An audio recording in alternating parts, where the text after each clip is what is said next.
Well, the Obi-Wan Kenobi series finale, or at least season finale, because we don't know if it's going to be picked up again, is finally out, and just about everyone has an opinion about it, including us. And of course, our opinions are the right opinions. Of course, you're entitled to whatever opinion you want. But what is this show really about? Well, this is our spoiler discussion about Obi-Wan Kenobi episode 6. We'll talk about what we liked, what we didn't like, and we'll talk a little bit more about what the show represents, at least for us, and maybe some of the questions the show is asking. This will be a spoiler-filled show for the entire Obi-Wan Kenobi series, even episode 6. So if you haven't seen it, you might want to watch or listen after you've seen it. Welcome to the Story Geek Show. I'm Jay Sherer, co-writer of Death of a Bounty Hunter and Time Slingers. The full cast audiobook of Death of a Bounty Hunter is available on Audible, audiobooks.com, Apple Books, and just about any place that you can get audiobooks. Support the show by purchasing a copy. Links are in the description. And there's also a trailer on this very channel. If you go back in the videos, I just released it today. You can watch the trailer. It's got some really cool illustrations that were done by Kendall Good, who is a really talented artist, recommended to us by another talented artist, Malachi Ward, a good friend of the show. So definitely check out that trailer. But joining me on today's show, two people who have already talked about Kenobi with us before. Michael Young from NERDSoul. How are you, Michael? Not bad. Ready to go on and put this show to rest. Go on and lay it down and let it be done. Yeah. So you and I talked about, just really quick to remind people, you and I talked before the show had even started. So now here we are, 6 weeks later or whatever it is, and we get to talk about whether or not any of our predictions came true and all of that kind of good stuff. But I was also on, I just did a really quick plug for your show. You invited me on your show the other day. We talked about episodes 3 through 5, and our discussion prompted another live show I did today, because I did a live show comparing the movie Logan to Kenobi, because they're very similar in their setups. And that was a really fun, interesting thought exercise. So thank you for building that idea in my mind for us to go ahead and discuss that. That was fun. So it'd be fun to talk to you about Kenobi. And then also Bryant Dillon is here. And you were just here last week, Bryant. Yep.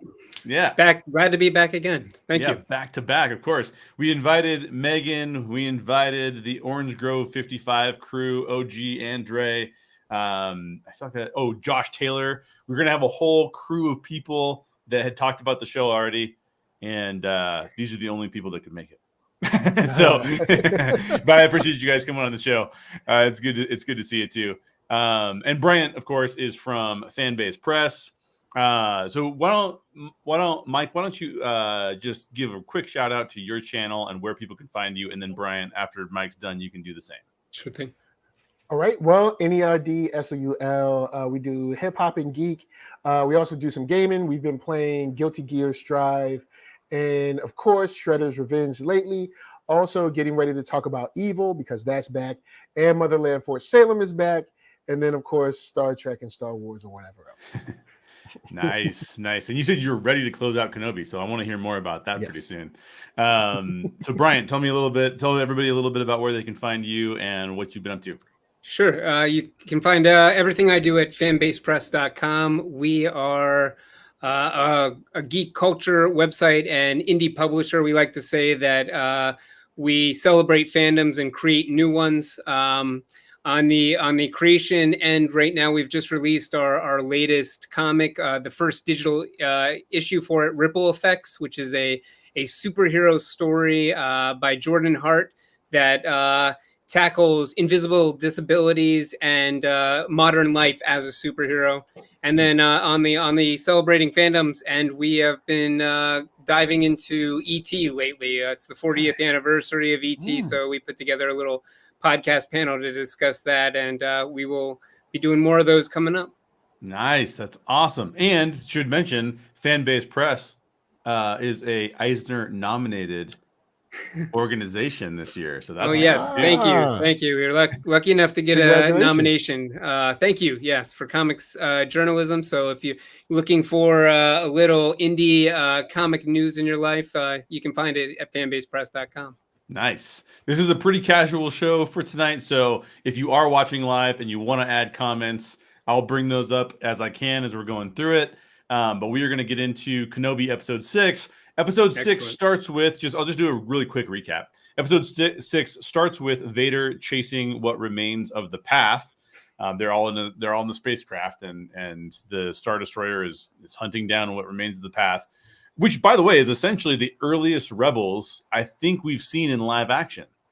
It's really the earliest Rebels I think that we've ever seen on screen before. So that's kind of cool. Yeah, I think so. Yeah.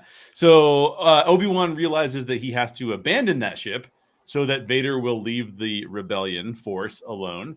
And meanwhile, Reva is after Luke Skywalker, and Uncle Owen and Aunt Beru realize they need to fight off Reva to protect Luke. That all leads to Vader and Obi-Wan facing off yet again in another lightsaber fight, and Uncle Owen and Aunt Beru fighting off Reva. So we'll cover all of these topics as we go through it, but that's the basic recap of the show. It is essentially the third act. So we have Obi-Wan defeating Vader without killing him. Reva realizes she can't kill Luke, and Leia makes it back to Alderaan, and we see Obi-Wan meet Luke Skywalker for the first time, and we see Force Ghost Qui-Gon Jinn, which I said I was going to be really mad if we didn't see. We did see him, which is all kind of fun. But I want to start out with you guys. So Mike, I'll start with you. What is your scale of 1 to 10 take on this episode of Kenobi, but then the series as a whole, now that we've finished it? All right, this episode,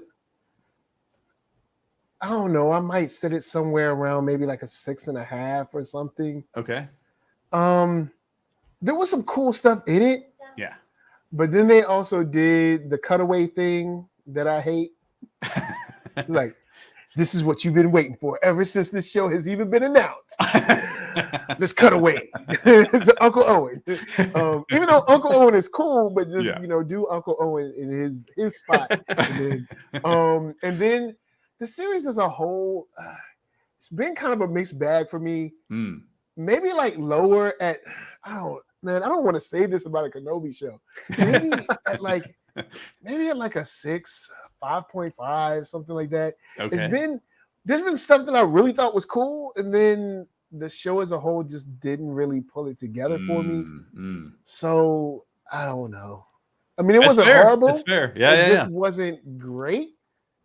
So I think 5.5 for the season and a 6.5, maybe a 7 due to the power displays, but that also brings questions as well. Right. So right. Okay, I like that. What about you, Bryant? Where do you rate this particular episode, and then how does that fit overall in the series? This episode I would put. I think I liked it. Obviously, a little bit more than Michael, but I would say honestly, between an 8 and a 9 for me was the final episode. I liked the last episode a little bit more. But this was pretty satisfying for me. It had clumsy elements. I will give that throughout the series. There were times when stuff felt a little more low budget than I would like it to, or I just would have liked to see things executed slightly different. But what I thought really pulled this series through were some pretty fantastic performances, especially by Ewan McGregor. And then they got while the structure feels a little weird to me, a few of the choices feel weird, the heart seems to be there. There were several moments, I would say 3 or 4 moments in this final episode where I was like feeling the tears welling. They definitely plucked my heartstrings, a couple times. But I can, as I guess overall, I would give this maybe an 8, solid B, grade for this series. It was probably one of the better live action series that we've seen so far in Star Wars. But I think expectations were really high for this one, and I don't know if we can say that it really met those for all fans. Obviously, there's always going to be some fans who are not pleased with anything. Star Wars is one of those franchises so big that there's always going to be those people that like to chuck rocks at the side, but giving, being fair to everyone, I would still think that, this is either going to work for you or it's not. It's not one of those things, I think, where you would be completely surprised if someone was to say, this didn't work for me or that didn't work for me. It's really going to be a case to case basis, I think. Yeah. I totally think that that's true. I find myself in the very unenviable position of being someone who feels very middle ground about this. Mm-hmm. And that's maybe the worst place you can possibly be, because you have these people on the internet that are like, it's the best show I've ever seen. And then you have these people on the internet that are like, it's awful. And I'm just like, it's like, come on, man. Come on. Yeah, exactly. I don't know. I feel very middle ground, and I'm going to say something that I think may be shocking to both of you, but for this final episode, now, Bryant, you and I talked about episode 5 last week, and I said it was a 9. I don't know why, but I've watched this show twice now. Okay. And I thought maybe on the second time it'll be better. I actually dislike the ending. I don't like the way it ended at all. I thought it was about a 4 out of 10. Coming off a really good episode, I thought about it was a 9 out of 10 that like was leading us in a direction that could be like, wow, this could be really cool for the end of this show. And I think that basically what it comes down to, and we're going to explore this because we'll get into this all together. But for me, it ended up being sort of like this show was fan service and wish fulfillment for people who wanted to see these people on screen again. And it was like, oh, that's interesting, because I thought this show was going to maybe have a little bit more to say, and I'm not sure that it did. And this is not meant to, I'm saying this not as somebody who, if you loved it, you should love it. You shouldn't care what I think about it. But as somebody who's like looking for something a little bit deeper in Star Wars, what it felt like was a little bit more of a cash grab to me. And so it just, that to me felt kind of like, oh, I'm struggling through this.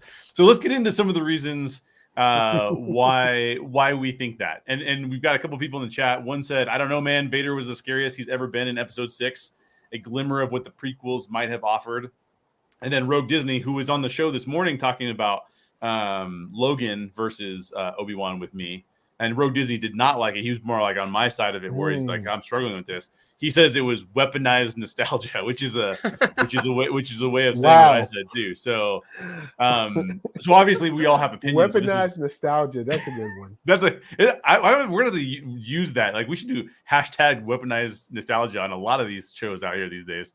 So let's get into what we liked. Let's start on the positive side of things. Bryant, I'm going to start with you because you like this a lot this than we did. So encourage us and tell us what was good about this. Help us. Right, let me see if I can go through with some of the things I liked. First off, I thought that they did a really good job staging the Vader Kenobi fight in a Star Wars environment, which I think was a little, for me, what affected it negatively, their previous conflict. It was sort of just in the middle of a desert, this small town. It felt a little low budget span film to me.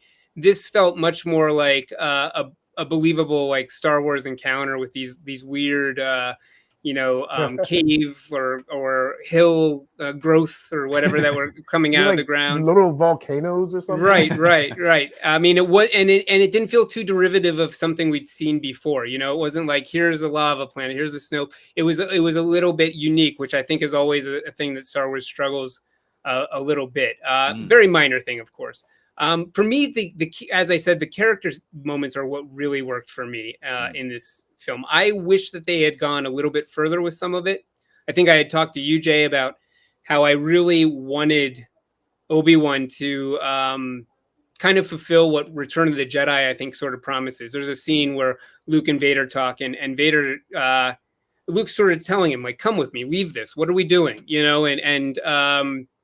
And Vader says, hey, Kenobi used to think like you do. I can't disobey my master. The dark side, this is what I'm about. And so I really wanted to see Kenobi be like to his friend, like, come with me, like, let's leave this hate behind. But what is almost tragic and painful in a good way is I don't know that that's who Obi-Wan is, I don't know that's exactly how he feels about Anakin. And we see this very big moment where one of the moments that brought me to near tears was Obi-Wan sincerely apologizing to Anakin and trying to say like, listen, man, I'm sorry for all of this. That I've been fighting you, and now I'm realizing like this isn't what I want to do. I don't want to destroy you. I don't want to think less of you. I just the pain kind of comes out. And I wish that he could have said like, come with me, I'll help you or something. But then I think that that's the problem here. And that's sort of the sad thing is these were two great friends. And I don't know that they ever can come back together. Anakin has crossed lines that even if Obi-Wan can feel sympathy for him, can get to that heart.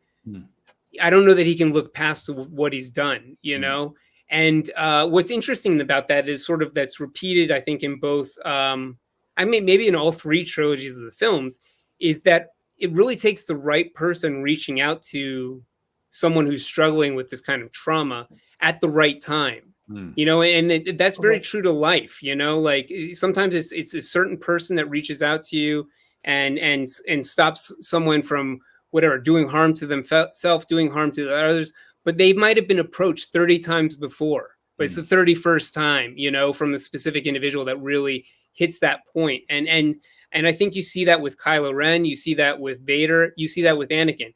The right people come at a certain time to kind of pull them back from the edge, but there are many other people that try to reach out to them, and the anger, the pain doesn't allow them to be vulnerable, doesn't allow them to reach back out. And so I thought that was really interesting. I also really I loved the connection between Leia and Obi-Wan. I think I mentioned before that is something I never thought I wanted, but I really grew on me. And the final, while their final scene together wasn't exactly what I imagined, it was still, again, I think like he brings your heart into your throat when he gives her that just honest moment about like, listen, here's where you got from your parents. These are who your parents were. I can't give you details. I can't give you the whole truth, but I can give you enough that you don't have to be an orphan who just wonders like, what were my parents like? And so I felt like there were some great moments like that really, I guess the other one, Reva, when she says the line of, have I become him? That was another one that hit me really strong, of just like, especially in the times we live in, to have someone who is experienced this trauma of being a child, seeing this death, and then living with that hate and that anger for so long, and then coming to the realization that she's becoming the very thing that she's hate, that she's going to kill children to get some sort of vengeance or revenge, and that she's able to walk back a little bit, from that. Again, I think Star Wars is really important in pop culture because it does tell these morality tales. Some might think it's sappy, some maybe it is weaponized nostalgia to a degree, but Star Wars, has its roots in nostalgia. It's basically a nostalgic look back on adventure serials and Flash Gordon and stuff like that. But I think these moments really, at least for me, when I was growing up, these are the kind of moments that stuck with me and taught me who I wanted to be going forward. When Luke chooses to throw his lightsaber away and say, no, this is my father. This is Anakin Skywalker. This isn't Darth Vader. And we are Jedi. There's moments like that really formed who I was. And I see this being the same thing for another generation that's watching it. Yeah. Yeah. All of those things I think I can get mostly on board with. I saw a couple of those moments you mentioned. I saw them a little bit differently, which I'll get into. But Mike, tell us what you thought of. What are some of the things that you liked about this episode? This episode, the things that I really liked were the action, because I'm an action guy. Yeah. So the fight felt like it mattered to both of them. So that's something that I really dug. It kind of came across on screen like this is something that it was dire for both of them. Like this is something like okay, this has to be done. On Darth Vader's side, I have to kill you because technically you're my last tie to the light or whatever. I'm under the impression Ahsoka's dead. So I killed my apprentice. Now I have to kill my master, and then all of that will be over. And you even kind of get a little bit from the emperor too, like, you know, it's like you getting soft out there. So he's like, so, and then on Obi-Wan's side, he's like, I have to stop this man. He's gone crazy. Like in this whole empire thing, I've got to stop it. Like I tried to hide from it, I can't hide from it. So now I got to stop it. I have to end this. And that's something that really, really came through for me in that particular fight. Even their shows of power, it was like, oh, okay, this, you guys are going to another level due to how important this battle, the specific battle is for both of you. On Reva's side, that's the part where I was like, you know what? Even though I'm not down with the reason why she's doing this, it is cool on the other end seeing Owen and Beru. What is her name? Beru. Yeah. I don't know why I wanted to call her Bree, but anyway, Beru. They did not run, and that's something that I definitely enjoyed. She was like, "Look, hey, if they're coming, they're coming. So you know, you got to look. Hey, guys, just keep protection in your homes. That's all I'm saying." Anyway, what a great additional layer for those characters too that have been with us for so long. You know, because you didn't know they were really, you know, they were ready to, you know, they was ready to do what they had to do. So, and then even the way they like flanked her and all that, hiding Luke, I really enjoyed that. Now, Reva's side, it was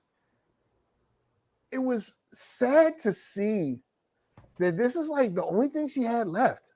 Like this is really all she had left. There's no way she's gonna get close to Vader again. You can forget that. You can throw that out the window. So she's just desperate, and it's sad. Like just seeing her like this, because for 1 second she was close to, like, you know, achieving her goal, if you will, but seeing her fall, even to the point where she says to Obi-Wan, have I become him? But seeing Owen and Beru stand up like they did, I love that whole sequence in the house. And then you get to see a little more dimension of like how the house is as opposed to the original trilogy. Now, Bryant did he brought up my favorite scene from the original trilogy when Luke gives himself up to Vader. Yeah. And he's like, so you see you can't win. And he's like, no, I see that you're my father. And then for a second, you see Vader pause, and he's like, it's too late for me. And even though he has on a mask, you can feel that emotion of like, I mean, I would, because I thought both of you were dead, but I've gone way too far, bro. Like I'm going, like, and just almost a situation where he might be ashamed in front of his own son. And he drops that mask for a second that you're talking about, because what's really interesting is like he's just like a figure of intimidation in every other scene. Yeah. But yeah, then he lets it go for that one moment. Yeah, when he says it's too late for me, it's like that's forever my favorite scene of the whole trilogy. Well, the original trilogy. The sequel trilogy, I don't know what I'm fair to say, but anyway. But yeah, the action, the shows of power, and even and then the last thing, Darth Vader's taunts. Darth Vader got some taunts. like it's like he's the man and he knows it. Like, he's like, your strength is back, but the weakness is still there. I was like, if you guys get a chance, there's a comic book run called Vader Down, I think.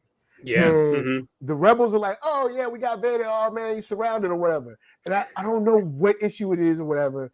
But they're like, we got you surrounded. And he's like, I'm surrounded. It says something like, I'm surrounded by dead men in desperation or something like that. Yeah. He's like, Vader is not, he's like, he does not play games. So that's something that I liked about this last episode. That's awesome. And how they played it out. Yeah, and by the way, Rogue Disney has a really good question for us that I'm going to tackle as soon as I answer this question about what I liked. So one of the things I really, really enjoyed was John Williams is unmatchable. He's unmatchable. There's not another composer that can play in Star Wars. Giacchino has done a great job. Other composer, I think Ludwig has done a great job with Mandalorian. Great stuff. But there is nothing that makes you feel like a John Williams soundtrack, like a John Williams score. I remember when they were having Leia go through picking up all of the instruments she was going to put on, and they're playing just her theme in the background. I'm like, this is just you can do this to me all day, and I'm going to like it because this is so the music is so evocative. Right. So I did love that. I love them bringing in that at the end there. And then just like you, Mike, I could watch an entire series on Uncle Owen and Aunt Beru. This was really fun to see them like get into action. I think that both of the actors who play the younger versions do a phenomenal job with those younger versions, and have probably been some of my favorite performances. They're very minor performances, but they're some of my favorite performances of the Kenobi series. So I really, really enjoyed that. And then I also really enjoyed. I didn't enjoy the battle as much as you guys enjoyed the battle, because what I kept thinking in my head was like, I know we're not going anywhere with this. Like, there's no one here is dying. Like, so it kind of doesn't matter. It kind of doesn't matter, yeah. But I did to Brian's point, and I think it was, for me, it was sealed when this was very much an artistic choice that I think was the right artistic choice, and it was just about as perfect as you could handle the scenario, which is when Vader's got half his mask missing, you can actually see Anakin, and the voices going in and out between Hayden Christensen and the voice modulation that they use for Vader. That was, sometimes Star Wars will try to capture trauma in a way that does not feel the one that comes to mind automatically is the Vader right at the end of Revenge of the Sith, where it's like, that doesn't seem like something Vader would have done. But in this moment, with Anakin being half Vader, half Anakin, faced off against Obi-Wan Kenobi, dealing with all of the trauma that he's had, trying to put that on Obi-Wan's shoulders, saying he's never going back to Anakin. I thought that was a really strong moment. And I also thought that it was directed really well. The way that they filmed that, I thought was really, really good. But before we get into what we didn't like, let's tackle this question from Rogue Disney, which I think is a really, really good one. Do you feel, I'll start with you, Mike, do you feel like this was more designed for those that don't know Star Wars? So is this more of a thing for like new Star Wars fans, or is this more of a thing for fans people who've been fans of Star Wars for like as long as the three of us, which is basically our entire lives, right? Like, what do you think? Man, I mean, I guess on one hand you could say, you're always trying to get new fans, but the Legend of Kenobi is, at least, even if you're talking prequels, you're still talking like 18 or so years, 20 years, like 22 years, something like that. So however long that is, I mean, maybe they're trying to get new fans, that might be interested. Oh, who's this guy? But I don't know. It doesn't seem like a show built for brand new fans in the way that Mandalorian is. But I could be wrong. But for me, it seems like, hey, you guys all love Kenobi. You've been loving him your whole lives. And you wanted to know what he's been doing at this point in time, and you finally got something for you. Like, that's kind of, I guess, what I feel it was for. But I mean, guess you never know. What goes on because if you ask me what went on in the boardrooms is, I think they had 5 cool scenes mapped out. And they said, okay, let's just get to shooting. We got the volume, go shoot. Yeah. I had to add something in there between. Nah, I don't think so. I think it's more for kind of like those established that wanted to get a deeper look at Obi-Wan. So I'd say no, maybe not. I think Boba and Obi-Wan are definitely for older fans. I think. Okay. And the Mandalorian is definitely for someone new. Ahsoka is probably going to be for someone who's like newish, because the Clone Wars, even the animated series dates back now. It's been a while since that first episode. So, the movie. So maybe Ahsoka's not even really for new people, but we'll see. We'll see. Yeah. What do you think, Bryant? I guess I have a little bit of both. Okay. You know, that it is and it isn't in some ways. I think the approach here is that that with Ewan McGregor coming back, and with the knowledge of the character of Obi-Wan, you know, being somebody that not only present in the prequels, but you know, big presence in the original trilogy. I think that Disney and Lucasfilm were aware more people are going to be tuning into this one than every other series that we've put out. Mandalorian has brought in a lot of people. You know, I'm sure like the Andor show is, all these shows are going to bring in a lot of people, but a lot of people tuning in are like us. We live and breathe this stuff. We're talking about like, oh yeah, this happened in the book, and then you know, this connects to a comic or whatever. This is in the Legends lore, and I think one of the things they knew with this series is like, hey, some people are going to come in that have only watched the movies and maybe not like fanatically, you know. They saw them, they know the story basically, but they're not living and breathing this stuff. But it's big enough that Ewan McGregor's coming back, that they know this character, that they're going to tune in. I mean, my mother is watching this series, and she doesn't watch every Star Wars series, but this one, you know, drew her back specifically because of the actor and the character. And so I think with that, one of the interesting things that you get with a series like this is repetition for some of the audience, but not all of the audience. Like one big scene here that I think is pulled right from the animated series, which I think all the animated series have been pretty phenomenal, is the damage to Vader's helmet, you know, and the modulating voice. I mean, it's straight out of the Ahsoka confrontation in Rebels. But they knew, you know, only a certain audience. I mean, I have friends, and I'm sure you do too, where you're like, watch this, please. This is some of the best Star Wars out there. And you know, they're like, well, it's animated. I don't know if I'm ever going to make it to. It's like me trying to get some people to read comics. Some people are just never going to make that jump, you know?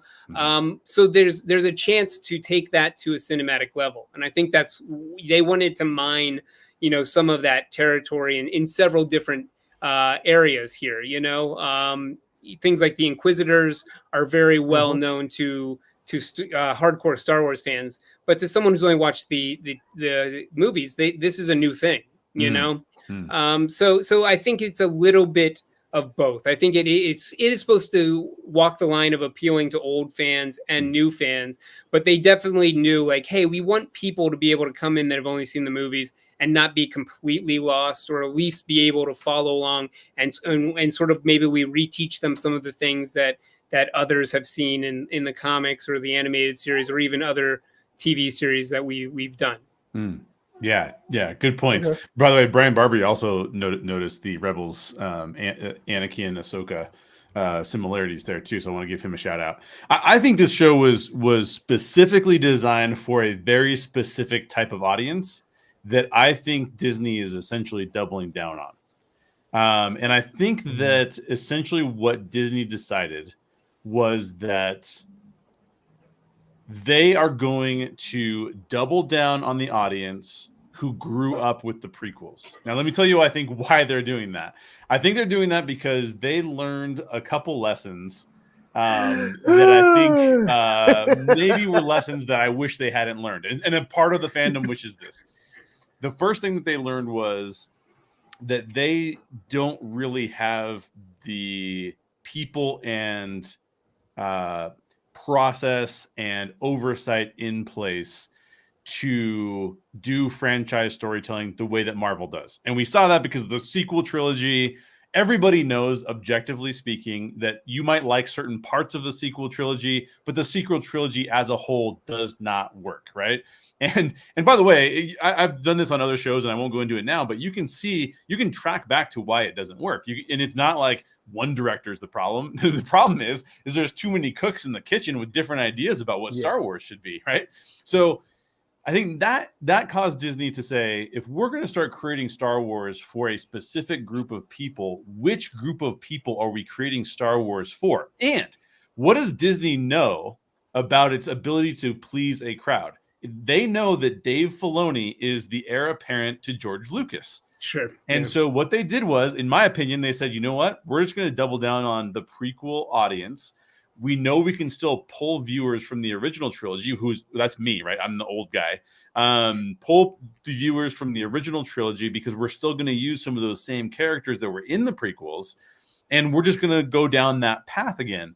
And when I look at how Twitter responds to all of the new shows, Twitter responds to prequel era stuff, which is shocking to me because the prequels. I did a listing of all of the live action Star Wars today, and the three prequel trilogy films are at the bottom of my list. Right, like they're not. I don't hate them, but they're just my least favorite Star Wars. And so I think that Disney's basically doubled down for that particular audience. I think that particular audience is responding incredibly well to the Kenobi series. I mean, they just like. Online, they're saying it's one of the best things Star Wars has ever done. And I'm sitting here going like, I don't understand that, but okay. So I think that for me, to capitalize on what you've both said, it's not a new audience, but it's a newer audience because they just don't care what the original trilogy fans who were fans from way back in the day. I don't think they really care what those fans think. They've decided we have a new canon. The canon is our canon, and we're just going to do it the way we want. May I throw in some ideas? Why? Yes, please do. One, the prequel era has something that helps it tremendously. It's called Clone Wars. Yes. Clone Wars cleaned up a whole lot of heavy lifting. Yes. Now, as far as the audience, a little less racist. And the audience, always nice. To be honest, the audience is a little less racist and a little more forgiving. Yes. As far as like story stuff goes. Correct. So that's where they're like, hey, look. Also, it's a younger audience. They're probably buying a little bit more merch than the older audience. No reason to sell to people that are dying off. We're all members of that club. But. Right. So it's like, hey, let's go and sell to this audience because there's a couple of different reasons. There's the hateration in general. Yep. Then the racism on top of that. Yep. Then also this audience is a little more forgiving to like things that might be, weird and wacky storytelling. And also they probably buy a little more stuff. Okay. I think Star Wars can tell stories just as well as MCU or anyone else, and have all these different side quests and missions and stories and everything. I think they can. They never they never have a plan. As we see, you know what? In the finale of Boba Fett, you see this Gundam right here. You see this? They should have went with some more mechs. No, it's but they don't have a plan, and I don't really care whose plan it is. Just have the plan and do it. Because even they even came out after the sequel trilogy and was like, "Hey, we didn't have a plan," and I'm like, "Yeah, we know, we knew that. Like we said that. Like we know you didn't have a plan. Like we knew that." But once again, there's cool stuff in the sequel trilogy that I think is kind of fun. Yeah. There's some great ideas thrown in there, but once again, it seems like a lot of their situations are, we got some great ideas. let's just shoot something. And it's like, no, you have a story group. What's the point of having them if you're not gonna create a story that's compelling? And it's not a situation where it's hate, because I don't mind, watching it or watching them, because there is that side where it's like, oh, well, it's Star Wars. You just need to be happy that Star Wars exists. I'm like, well, let's not go that far. Yeah. But I do think that it's time that they figure out what they want Star Wars to be. Yeah. And then once they figure out that, then they can figure out what they want their side missions and stuff to be. And then they can get, because I'm like, you got what, 3 shows now, and they've all been pretty decent. You've got the extra movies like Solo, which isn't too bad. You got Rogue One, who was really killing it. Yeah. Then you got the sequel trilogy, which guys, is peaks and valleys. But you have the ability to do this stuff, and you're just ruining it because Star Wars for them is probably still just toys and t-shirts. Yeah. And it could be so much more. It's true. But we'll see. I have a little bit of a different perspective on that, but I think Michael has a lot right at the same time. I think one thing that we also get lost in is that we think, because something worked out really well, that there was as much of a plan as we think. And I think that has lulled a lot of these creatives into a sense of like, well, we winged it last time, and that allowed creative control, or not creative control, but creative flexibility, and that attracts auteur creators to your projects. So Marvel has done this as well. They walk a balance beam of like, how do we attract talent? Some of it means it has to be young talent. Some of it means that it has to be concessions made, but when you actually read between the lines for, say, something like I guess what I would compare the original trilogy of Star Wars to when we're comparing the MCU is the Infinity Saga.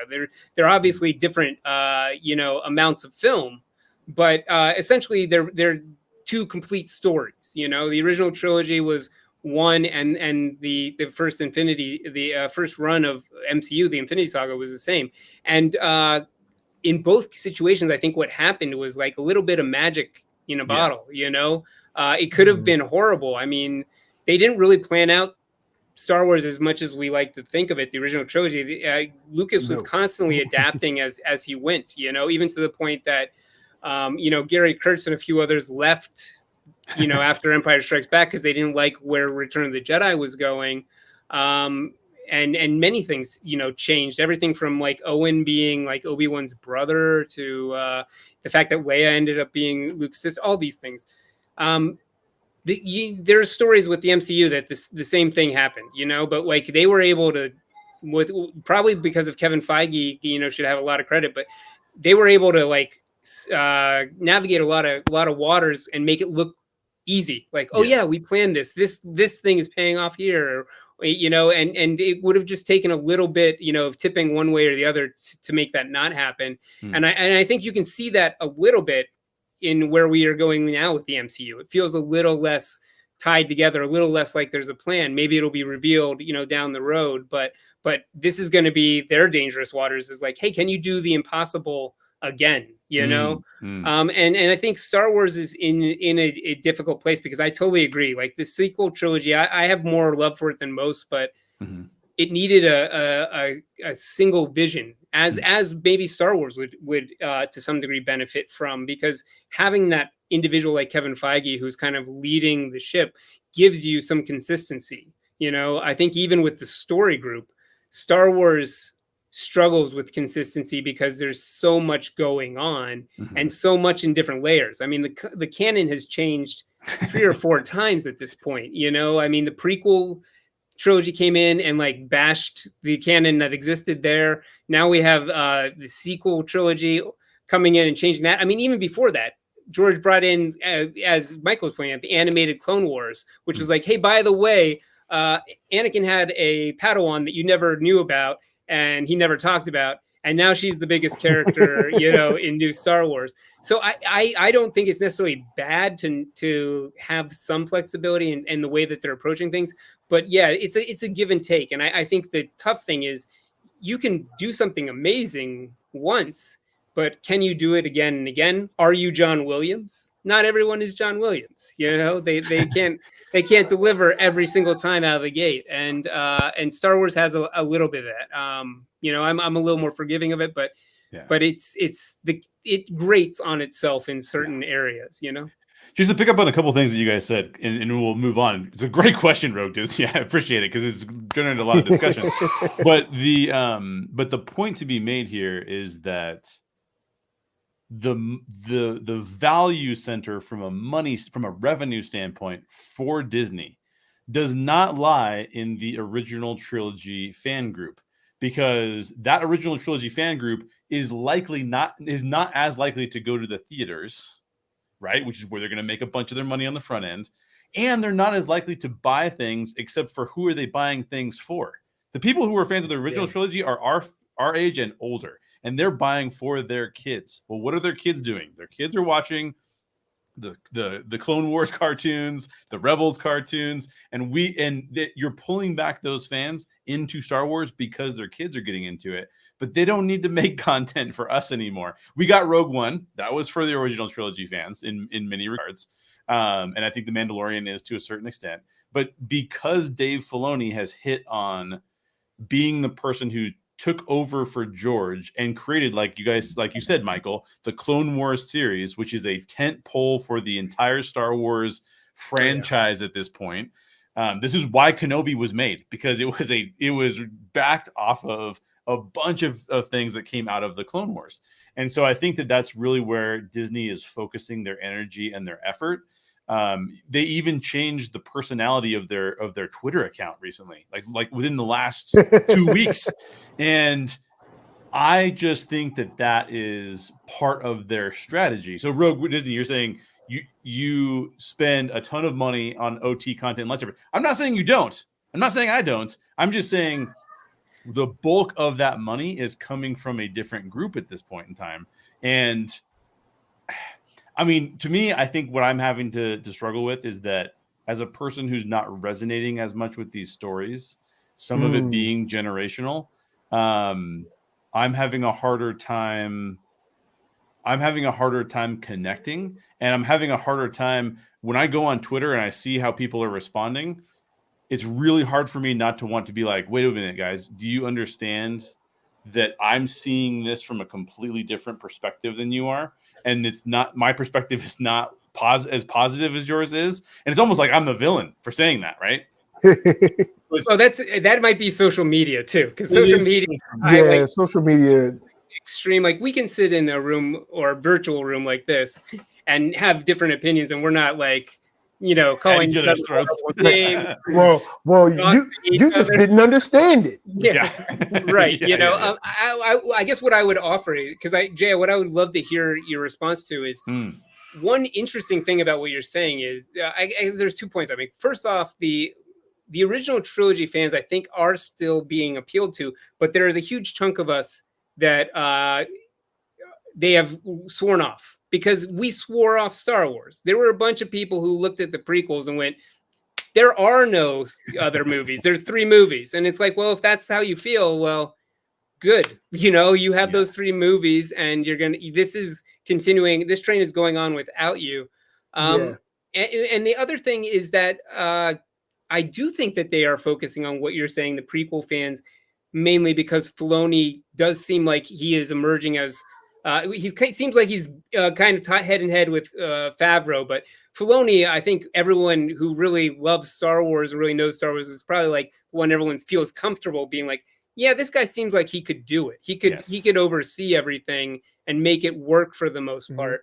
And I do think that they're wisely doubling down on that. But at the same time, like when we look at the Kenobi series, they held back so much on like referencing Clone Wars. I mean, they did a little bit, but we got no flashback to the Clone Wars era of I mean, we got pre-Clone Wars, but we did not get any Clone Wars era like Anakin and Obi-Wan. No references to Ahsoka, no references to Satine. Like, there was a lot of Obi-Wan's history that they could have mined that they kind of held back on. I think specifically because they did want original trilogy people to become able to come in, not have watched the animated series and still follow along. And so I think what they're trying to do is, I think you're right that the main audience is the one that you're talking about them focusing on. But I think they're still going like, hey, we're open to feeding people who love the prequels, people who love the sequels, people who love the original trilogy, especially given how much Kenobi recontextualizes A New Hope, sort of guides you into like rewatching it. But I think they are also going like, you have to be willing. And I'm not saying that anyone who did not like the series isn't, but I think their approach is you have to be willing to let Star Wars grow. Like, this is the one successful thing, whether we think they're doing good work or poor work, you know, on a critical basis, is they are allowing it to grow into a new generation. It's not being held back in the way that some franchise have. And there aren't people that are coming to it because of that. I think we discussed it on our episode. There's different generations of fans. There's people who came in on the sequels. There's people that came on the Clone Wars. And there's going to be a new group that like, hey, I watched the Star Wars Disney Plus shows with my dad or my mom. And that's how I got introduced to it. So I think they're trying to do a balancing act that is not going to satisfy everyone, unfortunately, you know, and it's okay not to be satisfied to a degree. Yeah, there's, I totally agree. Your point about swearing off fans, I forgot. I forgot the people that hate Kathleen Kennedy. I forgot them. Yeah, as if he's never done anything good for Star Wars or pop culture. Let me say this again. Let me say this again. I've said it on many shows, but I say it again. I don't mind you picking out her losses, but if she's in control for the losses, she's in control for the wins. Oh yes, you're damn right. You can't have it both ways. Michael, don't you realize there's a secret war going on? It's like, I hated this show. It's all Kathleen's fault. Oh, Mandalorian is awesome. It's all Dave Filoni's win. Right.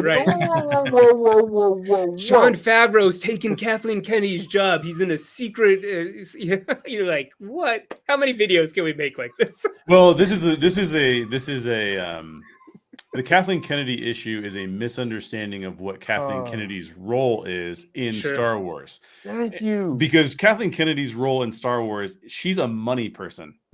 She's a production person. She is not a story person. And by the way, the story group is actually a group of librarians. They are not storytellers the way that we would assume they'd be. They're not brought in to write scripts. They don't do those kinds of things. They're like an encyclopedia reference. They are an encyclopedia. So the way that Lucasfilm has set itself up, I think, is one of the reasons we get such discombobulated ideas about what Star Wars is, because it's not set up in a way that I think that Jon Favreau and Dave Filoni, if they took over guiding all of the stories that are in the universe, I think they had a little bit of a miss with Book of Boba Fett, just my personal opinion. But I would say give the storytelling over to them and watch them run with it, because I think they'll do a really good job. But I do want to continue on. That's because the money people were like, hey, yo, look, it's time to get that Boba Fett money, man. You know, people love Boba Fett. It's like, but we already made it with Mandalorian. Yeah. So we ain't got no more ideas for it. Yeah. And we're in the middle of the second or third season? We're in the middle of the third season. So like, we ain't got no ideas for that. We thought you didn't want. Because remember, the idea was there's never going to be a Boba Fett show. So it's like, all right, cool. We made our own Boba Fett. Right. It's Din Djarin. That's what we've been rolling with. And now all of a sudden you say you want Boba Fett. All right, well, I guess I had to figure out something with some Tuskens. And I don't know, we'll make something happen. And that's why it's like, you got like 2 episodes that's like, Boba? Yeah. Are you there? Which could have worked, but it didn't, you know. what it did was like, oh yeah, Din Djarin's back. Word, hey yo, how you been? I ain't seen you in a while. Yo, have you seen Grogu? What's he up to? Like, this pretty. Oh, hey, you know this is Boba Fett, right? Oh no, don't worry about that. What are you doing right now? What's going on? Like, well, and let's face it, the reason why Mandalorian was so good is because it had Jon Favreau, who has the original trilogy sensibilities, Sure. with Dave Filoni, who has Yep. the George Lucas sensibilities, and they just Yeah. merged those two together in what's basically going to appease a large majority of the fan base. So obviously, Star Wars is still figuring itself out, and I think that, you know, we had some good episodes here. We had some bad. Well, not everyone thinks they're bad, but we had some inconsistencies even in this show, right? And so it is going to be what we get out of Star Wars until Star Wars says, this is the Kevin Feige. This is who hires the people who are going to work under the Kevin Feige, and we're going to proceed as we need to. And I don't know why they haven't moved in that direction yet. I think it's a big miss on their part, honestly. But it is what it is. So I do want to talk a little bit more about this finale, though. Great questions. So thanks for bringing that up, Rogue Disney. That was fun. What did you not like? If you guys don't mind, I'll just throw out a few things that I didn't like about it. I mentioned a few things already, talking about how I felt like it was a lot of fan service. I don't think I gave my rating on the entire series as a whole. I think I give the series as a whole about a 5.5 out of 10, probably, which is largely driven by the finale, because the other shows I actually liked quite a bit. But a couple things. I don't need to see a Vader Obi-Wan fight, because I'll tell you what happened to me watching the Vader Obi-Wan fight. And it happened to me seeing Leia again too. And if you're going to put those things in a TV show, I have to ask myself, does this improve my favorite version of Star Wars, which is A New Hope and Empire Strikes Back? Does it improve it? Or does it actually just detract from it in some way, or distract me from remembering these characters in the same way? And this is the first episode where I felt like, oh, you're not going anywhere with it. It just was something to move your story forward and get me to watch. And I felt like that was a little bit of a bait and switch. It was kind of like, there's not a compelling reason from a character standpoint that these characters need to do this. And I felt in some ways that it actually took away from some of the interactions I saw later. I prefer a longer time between Obi-Wan and Vader meeting up again. I prefer a longer time, because that longer time allows this rumination of yeah, it's not like I just saw you 10 years ago. I haven't seen you for 20 years, and I didn't know you were alive. And those kind of things to me were pretty powerful in that film. But here, seeing it again kind of makes me think like, I don't think I needed those character moments, and now I'm feeling odd about them. I don't love them. I mean, the Leia story to me, even though I like seeing Leia, and I think that they portrayed her really well, it's basically an excuse to get Obi-Wan off of Tatooine, which is weird because Obi-Wan at the end of this series is leaving Tatooine. So we're like, why did you even go to Tatooine in the first place? Obviously, because so he could watch over Luke. But like, it's just odd that he feels like he doesn't need to watch over Luke anymore at the end of the series, and he's going to come back and watch over Luke again later on down the road. So that just it's just odd to me, and it just feels like that's where it feels like it's that's to use Rogue Disney's word, weaponized nostalgia. Get involved because you love these characters, but we're not really going anywhere with it. So I think that was just a little bit of a letdown for me. And then I think that these moments were.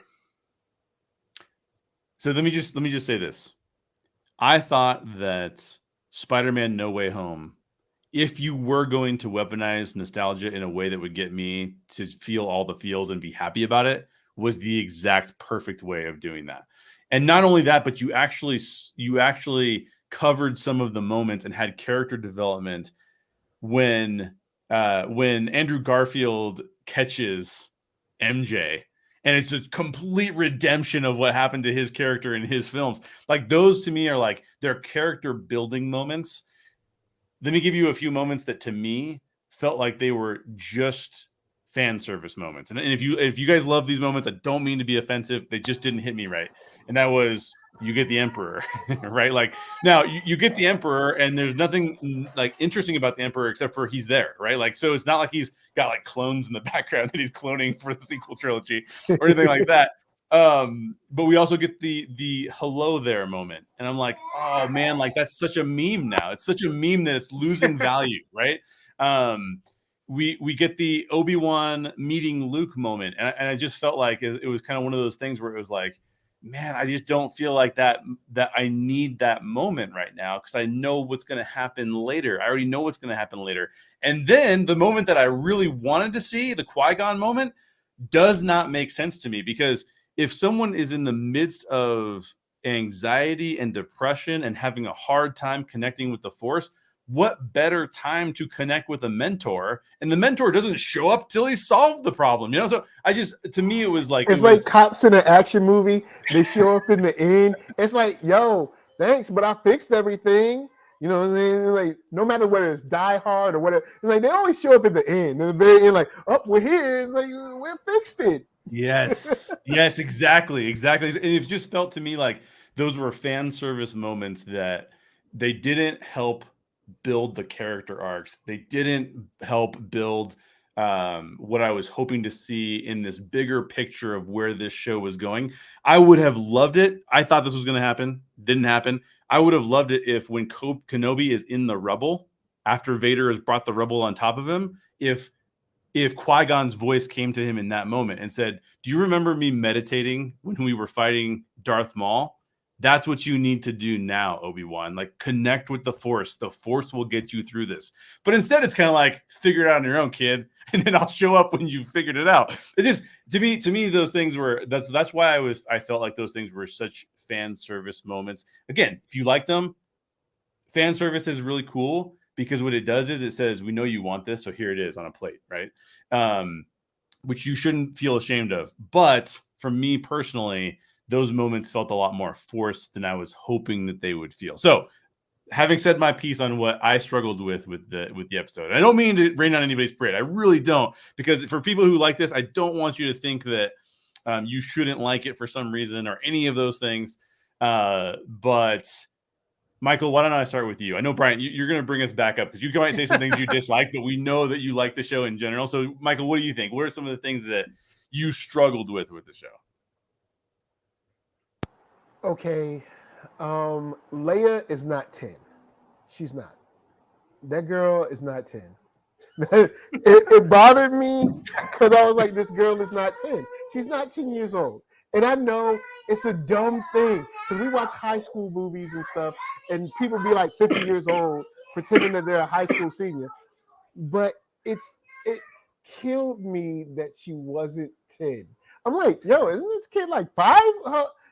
And then Leia, it's not her fault, because this is what the direction or the script or whatever told her to do, or the story told her to do, but she was annoying through a lot of it. like especially they did the thing with her that they do with a lot of a lot of rescue scenes where the person you're rescuing it's super clear that you're rescuing them, but they fight you all the way. And it's not only in this, they do it, in tons of movies and shows, but it's just annoying. So not only is she the Hollywood precocious child, where it's like, we've seen children, we've been around children. Yes, there's some precocious children, but some kids are just kids. So now she's like the short 35-year-old.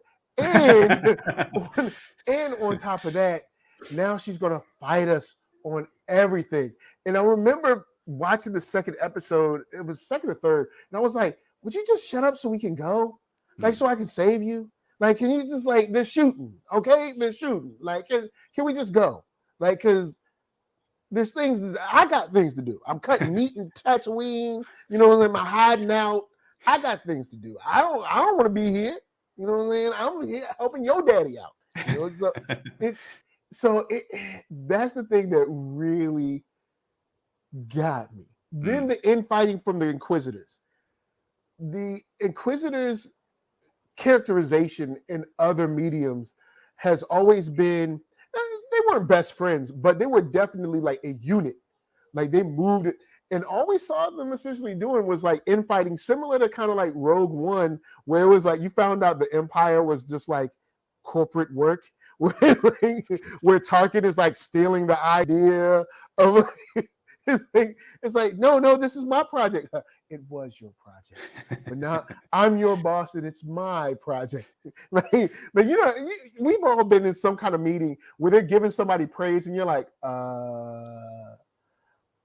we are the ones that did this. Like, yeah, he's in charge, but he didn't know anything. Well, we did the work. So you just see a lot of infighting. And I really didn't care about Reva. I didn't care about her being from the gutter. I didn't care about anything until I was like, oh, cool. Revenge plot. Man, this could have been a better show on its own of the revenge plot of the kid. You killed younglings. So it's like, oh, snap. One of them actually made it and has crawled tooth and nail to kill you? Hey, can I watch that instead? Nah. What you can watch is a couple of cool moments woven together in like this loose thing we're calling a story that has some strong moments, but when you put it all together, you're like, yeah, this didn't need 6 episodes. Probably could have had 3, maybe 4, and like tied this up. But those are the 2 main things. The Inquisitors infighting, which I was like, I just don't care that they're infighting because you haven't showed them as being a force to be reckoned with. So I don't really care. And then Leia just really, until the episode where Reva's interrogating her, then I was like, okay, cool. Hey, it is what it is. I'm cool. Just Leia, do your thing. But just Hollywood, kids don't all have to be the same.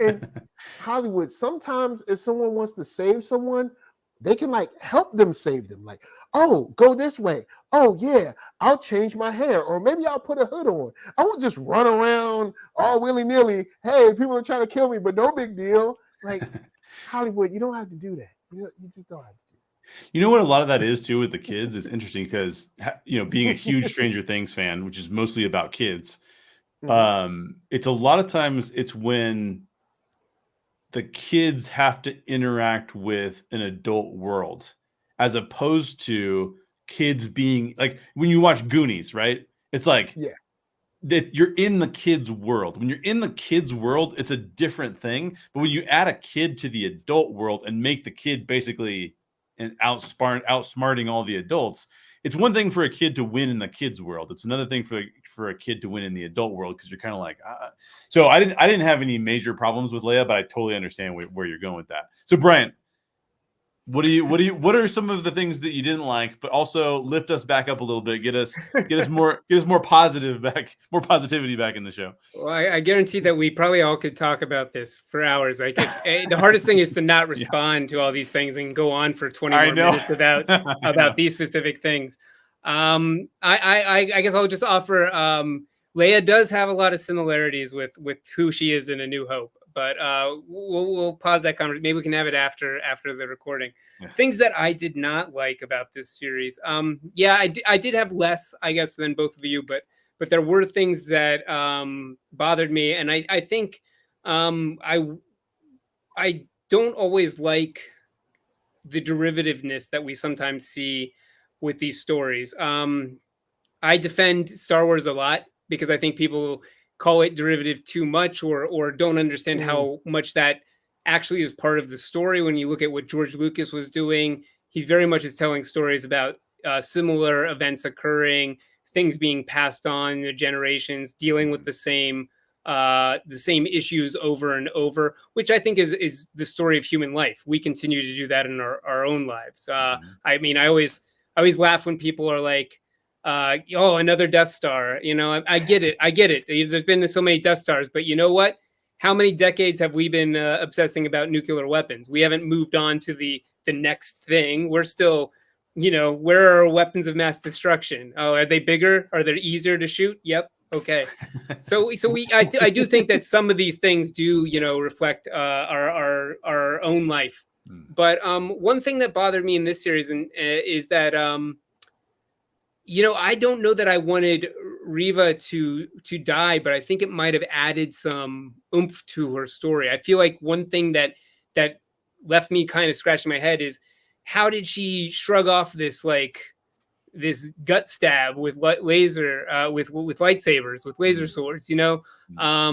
We saw the Grand Inquisitor do something similar, and I kind of just went with it like, okay, he's not human. Maybe there's something else going on. They've even implied in the comics that he might somehow be trapped in living again and again, and that Vader has some sort of some like he's essentially like a guard slave for Vader, and he just continues to live again and again. But that aside, you know, I just feel like that Riva, her story at the end was really powerful. It would have been even more powerful to me if that injury was mortal or serious in some way. If she was struggling with that injury, maybe it's not a gut stab, maybe she's lost an arm or something, whatever it is. But I do feel like that kind of went away. It was like Vader stabbed her, left her alone, and then she is off on some new adventures later, which I just don't know if that feels true to that character's story. But you know, who knows? She'll come back like Darth Maul, and I'll be like, thank God they didn't kill her. You know, they had a story in mind. Other than that, you know, I do, again, going with derivativeness, as much as I liked the Vader Kenobi confrontation, I do think, hey, like, let's switch it up. Let's not copy what we've done in the animated series so closely. Let's show something a little bit different. And one element of that too that I've always struggled with since the prequels is, and Star Wars has sort of walked away from this, so I think this is sort of a unnecessary complaint, but I'll throw it out there. It always feels weird to me when conflict is chosen when it doesn't seem to be the appropriate physical conflict is chosen when it doesn't seem to be the appropriate task for that character. I really feel like it was something to see Obi-Wan get into his Clone Wars stance and go at Vader, but it lasted so long, I think, because they wanted to give us this really meaningful action scene, when I think this series is not about meaningful action scenes or massive action scenes. This is a story, if we look at what Kenobi was trying to tell us, this is how do we get from the broken man at the end of the prequels, who has been completely manipulated, as every Jedi has been disillusioned and has walked to some degree away from the Jedi values, you know, because of his participation in the Clone Wars, his blindness, the same way that Yoda feels that and has to go into some sort of exile. And how do we get to that character that we meet in A New Hope, where he's not a broken man when Luke meets him? He has a little bit of humor. He has a little bit of lightness. He has something to teach these characters. And he walks into that Vader confrontation like, hey, this is no big deal, man. I'm at peace with who I am. I know what my role is to play, you know? And so I do think that there was, I don't know if it was necessary. Like, I think when you play with these things, you always have the, you know, the potential of doing what I think has happened to Jay, where it's like, your imagination was more powerful than the story that they told. Right. That's going to happen sometimes. So for you, this is not able to compare with what you had in your mind for years, you know. Right.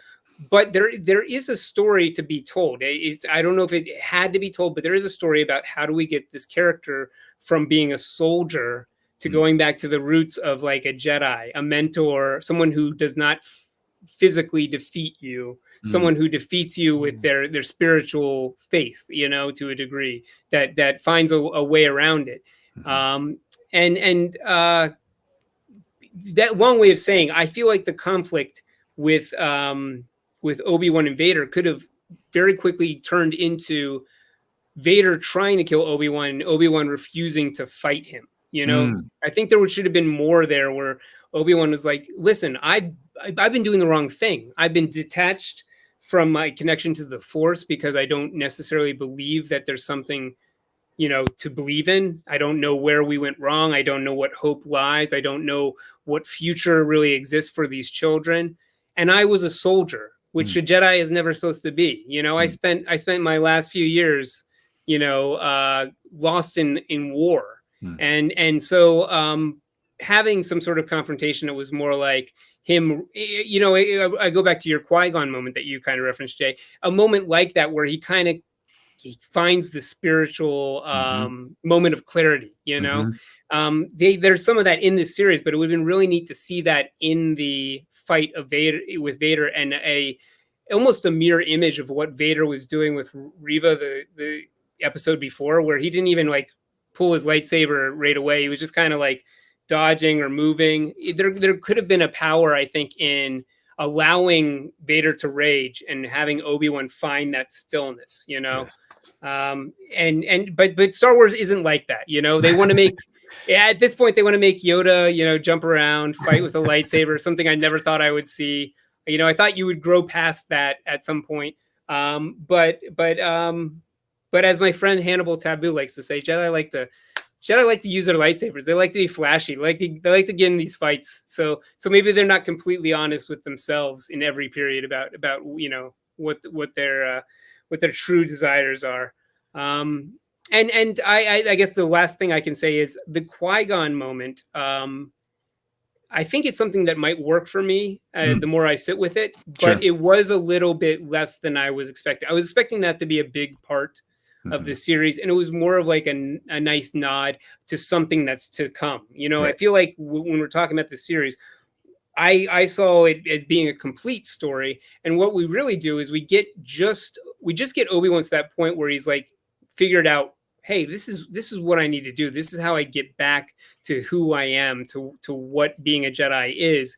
And there's going to be, the next 10 years or whatever that are left, I assume, is him conferring with Qui-Gon, becoming more assured with his place in the world now. And this was really just about getting him to that place and kind of leaving some of it still for our imagination, Yeah. And let me pick up on a couple of things you said, because I think that there's some really interesting things to play with there. And just for context, like as a writer, I have a really hard time not identifying problems and then trying to also solve them. And so one of the things that I will say is that you brought up and you actually both brought it up in different contexts. I think that there are two great stories here. Because I think that there's a great story, and Rogue Disney brought it up in the chat, saying there's a PTSD series about Kenobi that is an amazing series. And that's why I liked everything until episode 6, because I thought we were going to really dive into that a little bit more, right? But it ended up not being so much about, it is about that, but we don't get enough time with that to make that really be meaningful to us on screen. So there's that series, which I think is a phenomenal series. The other series that we've got is the Reva series, and Reva has the biggest character arc in the entire 6 episodes, right? Like she has the biggest change. Kenobi does change too, but I think she edges him out a little bit.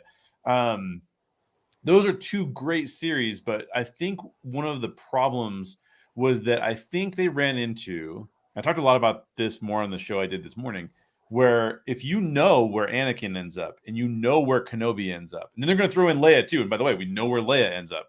If you throw those 3 characters in and you know where they end up, you even know where aunt and uncle end up, right? Yeah, we know where they end up. We know where they end up. So the problem is that now you've got to give us something that increases the stakes to some degree. Reva is that character. That's why this character was added, to say, oh, there's a character who we don't know what's going to happen with her. And Tala was that way too, right? And I think that the problem is that there were now too many subplots for 6 episodes. Make it 10 episodes, really dig into Kenobi's PTSD, also really dig into Reva and how Reva is adjusted over time, how she got to be an Inquisitor in the first place. Those things for me would have really fleshed out what I think this show was attempting to do. but give them, you know, again, you guys both said it, like when they're just trying to film content, it starts to feel like a money grab, because it's like, we'll make it 10 or 12 episodes, or take a character out and make it about one character. But I think they're struggling with a lot of different things on the story side that make it really difficult to accomplish all of what they want to accomplish. Well, you could have tied those two storylines together too really well, because obviously if both are dealing with trauma, both are dealing with PTSD, they could reflect on one another, and they did at times, I think, in their strongest and maybe moments, even find you know? stronger kinship than they did in the fifth episode. I honestly think one thing that would have, and I don't know, I think that you are right about there seem to be too many additional stories going on. I think they were trying to satisfy several audiences, and I almost wonder if there's been so much pushback against the de-aging and the CGI like occurrences of Luke and like say Tarkin and these other characters.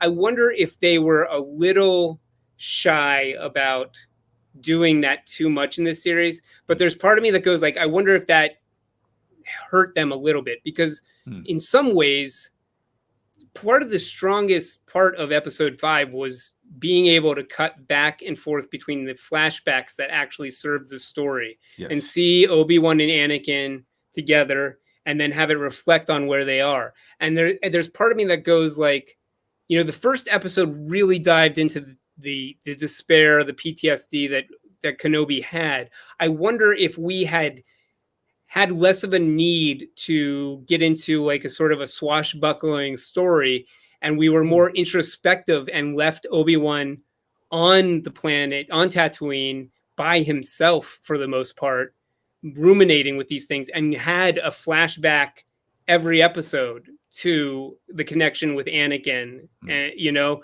I wonder if that would have served it better, because it would have been so laser focused on those specific elements. I think there was a need in some degree to go like, well, people are going to get bored of this guy just being depressed and going over the past. And, you know, maybe it's a little too, I don't want to say it's too mature for Star Wars, because I think Star Wars can be very mature at times, but maybe they felt like the younger audience is not going, you know, like your 10-year-olds are not going to enjoy, oh, here's a guy in his, you know, mid 40s going like, what has happened to my life? How do I see my way out of here?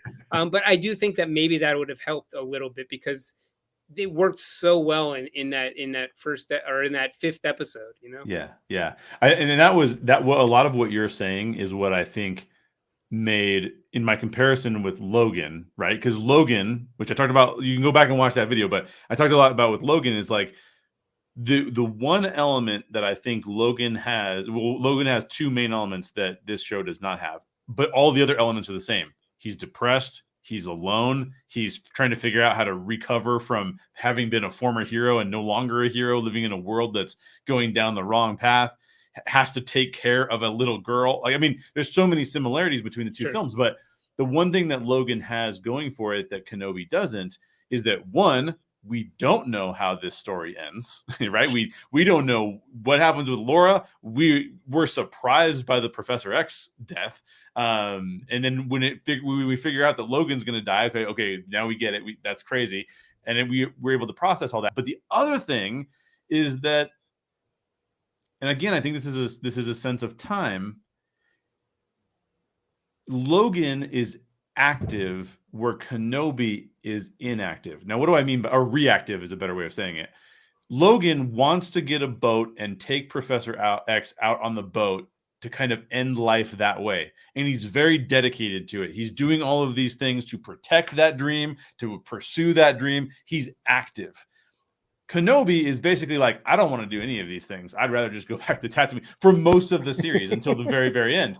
And so I think that what that does is, again, too many characters to play with, so we can't give him, but if we gave him something else to be more actively pursuing, I think it would come off a little better. It would feel a little bit more like we understood what his conflict actually was and where he was struggling with that. But again, these are all things that, you know, it's not a bad show. I don't hate the show. I like it better than Book of Boba Fett. Yeah, because you pitched that. I pitched like 2 or 3 Yeah, shows. exactly. Like I'm sure Brian pitches, and I guess it's because you think like, yo, there's no way I'm coming up with better ideas. There's no way. Like these people are like they're working at Disney, but then you think, oh yeah, I forgot how Hollywood works.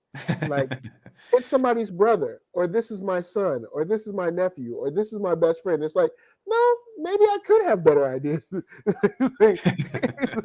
Because I mean, I have the Obi-Wan on the Run storyline, where it's like, hey, this is like right after, and like they're chasing him down. He's ducking, dodging. They're on his tail the whole time. You got that idea. Then you got kind of like this show, but in a Man on Fire version, where I've been cut off from the Force, but the second they took Leia, okay, now I got to kill people. You know, like, and then it's like, oh, yeah, yo, that's like Obi-Wan, Logan, right? Yeah, he's not really a Jedi, is he? And then maybe have him struggle with that with Qui-Gon and being like, look, they took the girl. This is what it is. And then being like, oh, this is a different guy. But then you have, you know, something. Come on, y'all. You guys are making millions. There's that scene early on in Logan where he's chauffeuring the guys around and he just goes full violent on them, and then when he sticks the claws through the guy's head, that's when you know, oh, this is not Wolverine. That I mean, Wolverine's always had a bad attitude, but he's not killed like semi-innocent, just people because they were annoying. You know what I mean? Like, now granted, these guys were a little more than annoying, but you still see how violent and visceral it is for Logan to be living that trauma out every single day. And I think that that's a little bit different here. Not to say that there's not a show that could be slower. I can't remember, Bryant, if it was you that was like, I thought we were going to spend a lot of time with Kenobi in the desert, and I was here for that. And I would have been there for that too. Sure. I think that that's worthy of exploration. But I do think one other thing I was going to bring up, and then we'll work on wrapping this up because I know it's getting late. I have started to see, I've been trying to understand, you know, what are the people who really love this series? Not the way Bryant loves this series, but there's another kind of undercurrent that I'm experiencing that I'm really, as a person who writes and tries to tell stories, I'm really shocked by it. And there's this undercurrent in some fandoms that really is looking for less conflict and more wish fulfillment. And this is very shocking to me because I'm usually not looking for that. But I've heard these undercurrents of like, I actually don't like it when characters die. And I'm really looking forward to talking to some of the people who say these things, because I'm really trying to understand what it is that they're, and my guess is this: the world has become challenging enough for us to deal with and complex enough for us to deal with. I think a lot of that's driven by social media and the negativity on social media, that we actually just want to escape with fewer lessons. We want to escape to material and have fewer lessons associated with it. But for someone who has like a very intense love of tragic stories and tragedies, that is like, I'm sitting here going like, whoa, you can't take those things away from me, because that's how I understand the chaos around me, is through the telling of stories that are tragic and understanding what it means to live in a world that would like you to go down tragic paths, but finding ways to get around those things. And so I'm just wondering where Star Wars goes with that, if they start to lean into that more. It's a strange thing that I'd never considered before until I started seeing it more often. But I don't know if you guys are seeing that, or if that's something that you guys are encountering. Yeah, I think stuff like that undercuts the story as a whole. In Star Wars, since we talked about Reva, I think it undercut her story. Because I mean, she's not going to be able to get Vader back. So I mean, in her story, with him cutting or with him stabbing her through or running her through, and you know, like looking in her eyes and her getting that parallel from back then and then now of like what happened, and then that's just the sad way she ended. She wanted revenge, she couldn't get it. Just is what it is. And then in the sequel trilogy, when we're like, oh man, her powers are so crazy and she's so out of control that she killed Chewbacca on accident. Then it's like, psych, he's alive. And it's like, no, Like, and not saying that I'm like trying to like, hey y'all, you want to sign this petition to kill Chewie? No, but I'm just saying it's like you undercut the meat and the weight of that moment. So like, oh well, it was all right. Well, so I guess everything's all right now. It's like you don't. It's kind of like what Marvel does when Marvel will have a weighty moment and then follow it up immediately with a joke, and it's like, no, just let the moment live. It's okay. Like, just let that moment live. Yeah. And so, yeah, I think it undercuts the weight of the story and the consequences to the character or characters. But who knows? I'm sure there's some people out there like, yes, she's alive. Well, I think there is I think one of the valid arguments that I would bring up as it pertains to because I've heard this from some people, and some of the people I've heard it from are like really well versed in story, and they have some really good points. So what I'm not trying to do is say like, wow, this is a horrible idea. I'm just trying to understand the idea is what I tend to agree with you, Michael, about like how that idea plays out, and I don't like how it plays out generally. But one of the points they've brought up is that a lot of times the characters who end up dying are the female characters or the characters of color. And that's where it gets really uncomfortable, because it's kind of like, well, then the only people that go on living are like the white males. The main white cast. Yeah, exactly. And I think there's a really good, strong point to be made there. And so that's why I'm struggling with it, because I'm like, I get that, and I totally agree with that. and I want that to change. But also, I just know for myself. Just don't put them in that situation. Yeah, exactly. Put different characters in that situation, right? But yeah. I feel a couple different ways on this. It's really interesting to hear you talk about it, because I've seen similar stuff online where individuals or fans are like, I don't want this character to die, or don't let this character die, or don't let this character something bad happen to them. And yeah, as a writer myself, I have gone like, or even I used to be an actor. I went to school for acting. Those are the roles that you generally want. You want the conflict, you want the drama, you hope for a good death scene. You hope to not like outweigh or outstay your welcome. And you know what? Fans are not always going to get that. Fans are fans. This is why they, need to be able to express themselves to a certain degree, but not necessarily be in the driver's seat of where the content is going. And I think Lucasfilm has had, steps in both of those arenas. There are times when I feel like they've made choices because of fans. And choices that that go against fans. We can criticize Chewie not his death not being fulfilled, at the way they kind of played that game on us in Rise of Skywalker. But at the same time, someone had the guts to put a saber through Han Solo in the first Star Wars movie in 2 decades, and they did not shy away from that. I know certain stars aligned where Harrison Ford was probably like, this is the only way I'm coming back. But at the same time, I find it so interesting that people look at Force Awakens for all the criticisms you can give it and go, well, that's a safe movie. I'm like, I don't know that it's safe to kill Han Solo in your film. They could have pissed off a lot of people. And I know some people that are, So I think that they, I want to give them credit where they are making these choices, and also acknowledge another thing, that Star Wars is sort of different than these other franchises we're talking about. I think Star Wars can only, not that it can't be malleable, but it's a story that always is going to center to some degree or reflect some degree on family.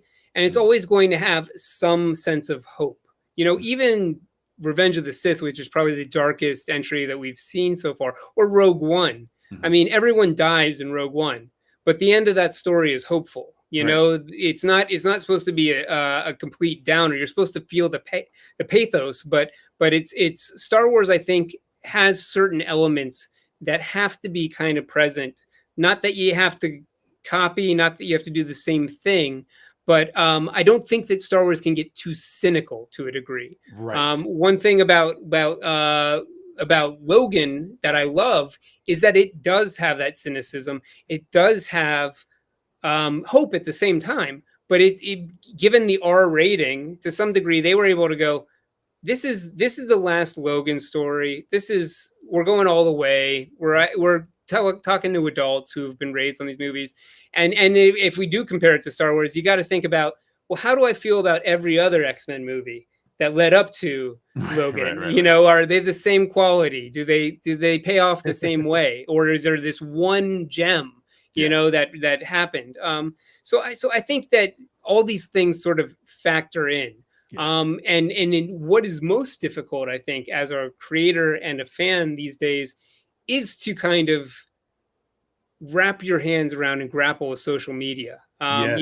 It's not so I want to be down on social media. It does a lot of great things. Sure. But boy, can it make you miserable or angry at times. Totally there are definitely times when I feel like you, Jay, where I'm like, I'm seeing, I'll give my example. I am not someone who will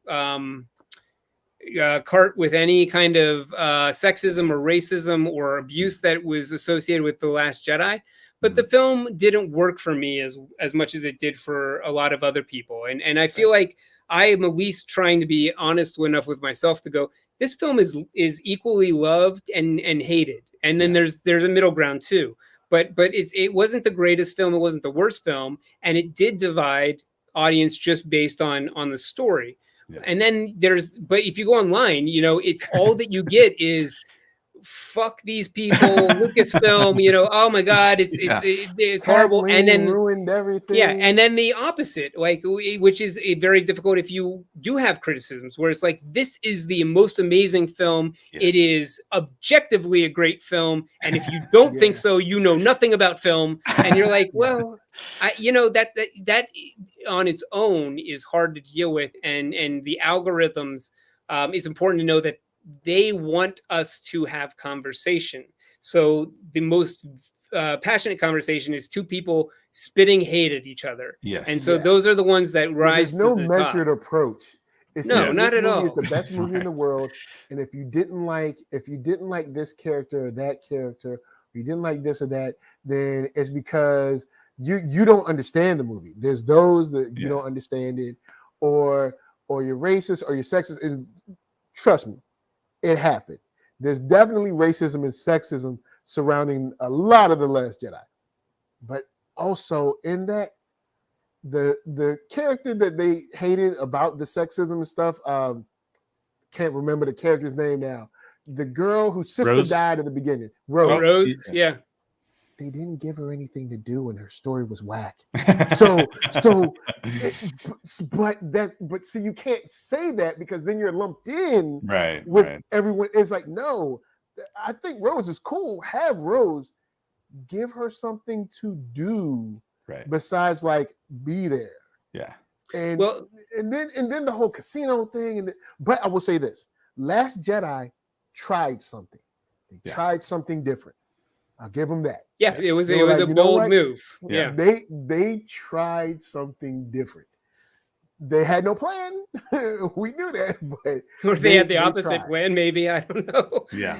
But yeah, I totally agree with you. And just to put a button on it, hopefully for both of you, Michael and Jay, feel free to disagree if you don't agree. But I think one thing that we can take away from Kenobi is there's a sense at the end of the series that can be reflected onto us as fans, as aging fans, or maybe ruminated on, and that is the sense that time passes. We age out of these things, and not that means that Star Wars is not for us, or that we are not going to be fans anymore, or that we can't get any joy out of it. But part of the joy of Star Wars has to be at some point seeing the wonder and excitement that you had as a kid in a kid, that currently someone that's watching it now, someone that is getting is amazed by what they're seeing, who wants to grab a stick and be a Jedi, or put their hair up like Princess Leia, whatever it is.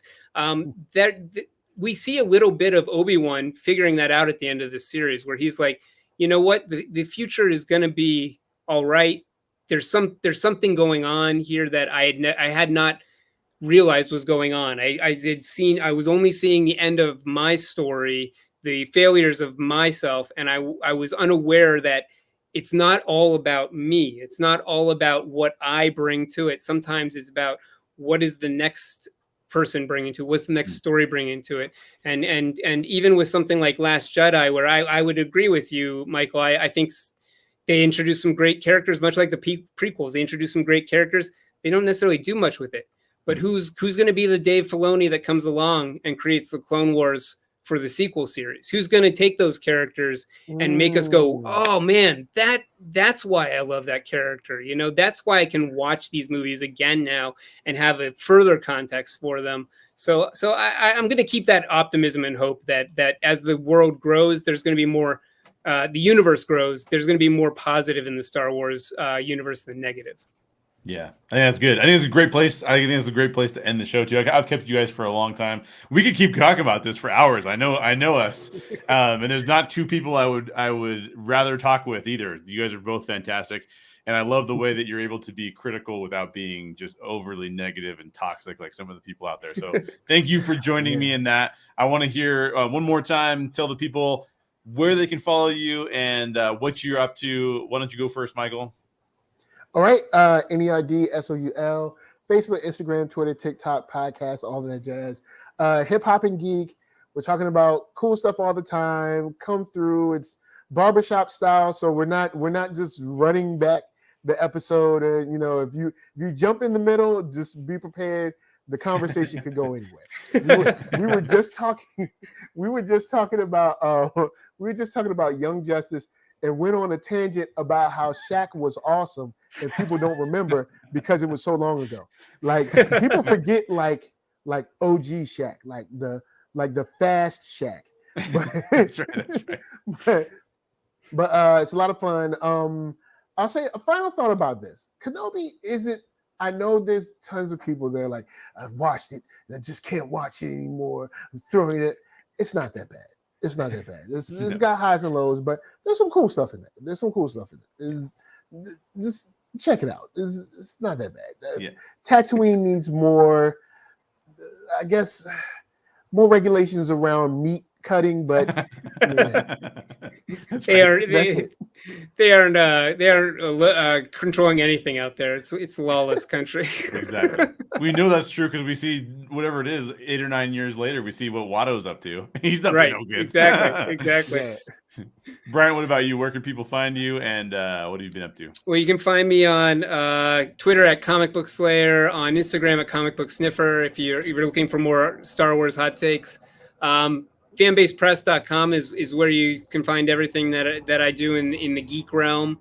I would invite you to check out our new series Ripple Effects, which is now on Hoopla Digital. So if you have a library card, you should be able to check it out. Check issue 1 out. And also stop by and see some of our geek culture content. As I mentioned, we just put out a panel discussion on the 40th anniversary of ET. We're going to be releasing our own Obi-Wan Kenobi podcast at some point, reviewing that.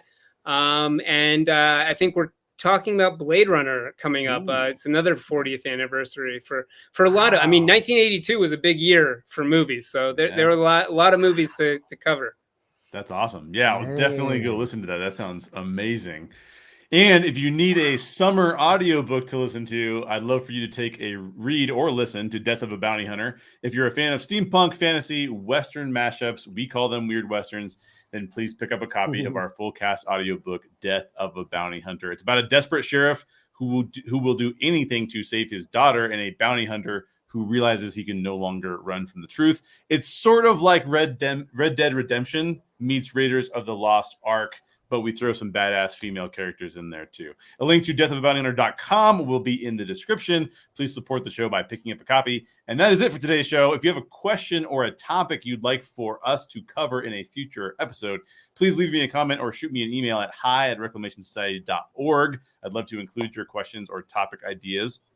in a future show. New episodes of the Story Geek Show drop every week, both on YouTube and on your preferred podcast provider. And I release these days all throughout the week, but I try to release always consistently on Wednesday, but there's always new stuff.